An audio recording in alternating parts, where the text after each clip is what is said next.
Affligés d'une malédiction morbide, les Flesh Eater Courts sont convaincus d'être des guerriers de noble lignage aux intentions chevaleresques. En vérité, ce sont de vils troglodytes blafards possédés par une faim effroyable. Un besoin qui ne peut être assouvi que par des actes de dépravation barbare et de terrifiants banquets sanglants.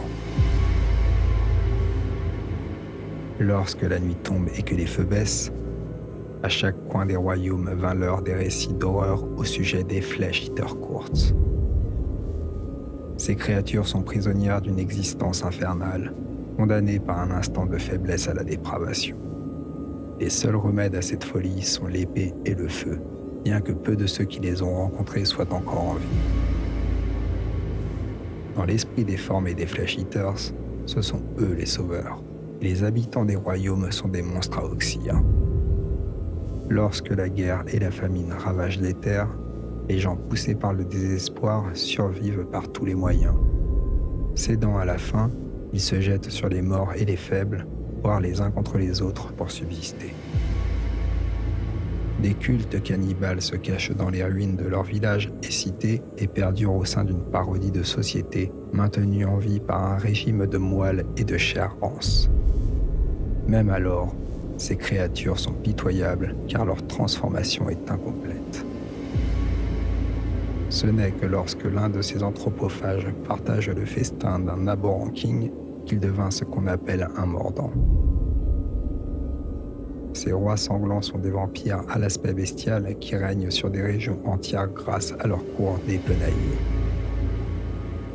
Ces derniers n'ont de cour que de nom et sont considérés par les autres lignées de vampires comme des aberrations. Les Aborant Ghoul King sont fous alliés et se prennent pour des monarques mortels. Lorsqu'ils arrivent dans un lieu infesté de cannibales, ils ne voient pas des créatures dégénérées, mais des paysans affamés et des soldats prêts à se rallier à un nouveau maître. Cependant, cette malédiction est profonde, car un Aborant King n'amène pas avec lui qu'une simple forme d'autorité. Sa folie est contagieuse. Les esprits faibles sont rapidement conquis et même les plus rétifs finissent par voir les choses de la façon du roi de passage.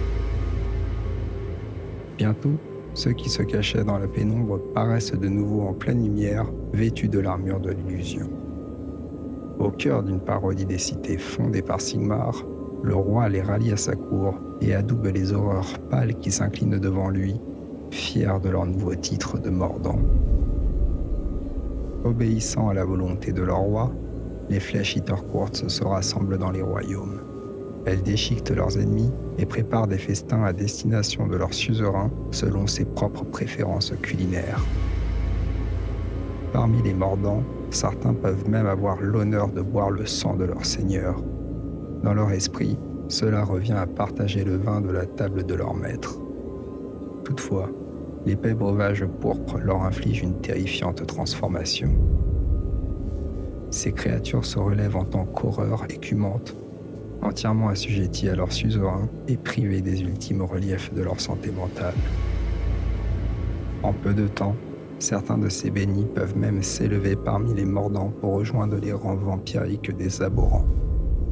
Si le sort leur sourit, ils fonderont à leur tour leur cour, propageant ainsi la démence des Flesh Eaters.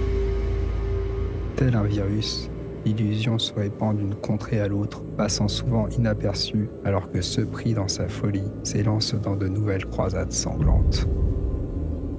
Des continents entiers d'Akshi et de Shaish sont submergés d'horreurs cannibales. Là où les assauts du chaos dévastent les terres, ils contribuent à l'émergence des Flesh Eater Courts, car c'est au cœur de la famine, de champs stériles et du désespoir galopant que ce phénomène infect s'enracine. Les ruines du domaine de l'humanité deviennent le foyer d'une nouvelle citoyenneté, caricature sinistre de ce qu'elle fut. L'Aborant King, attiré par les supplices des affamés et des démons, occupe un trône brisé au cœur des ruines. Des bannières de peau écorchée flottent précieusement sur des châteaux croulants au son de croassements de charognards. D'immenses monstres pâles rôdent parmi les éboulis qui se prennent pour des chevaliers et des hommes d'armes tenant fièrement les remparts d'édifices glorieux. Dans leurs griffes, ils portent des os affûtés et des côtes brisées qu'ils imaginent être des épées ouvragées et des dagues ornementées. Des groupes d'éclaireurs, composés d'horreurs jaillies de cryptes, battent la campagne à la recherche de chair fraîche. Dans les vestiges de cités, les nids de goules s'installent autour de piles d'ossements et de tas d'entrailles qui pourrissent au soleil. Les mutants ailés de la cour du roi s'aventurent plus loin encore, en quête d'envahisseurs. Au cœur de ces bastions abjects, les autels enténébrés sont dressés à la gloire du maître qui domine les ghouls comme leur roi, Nagash, le grand nécromancien. Si la malédiction des Flesh-Eaters apporte l'illusion de la noblesse, ce sont bien eux, les monstres et le fléau des terres civilisées. Lorsqu'elles s'éloignent de leur maître, ces créatures deviennent sauvages et féroces.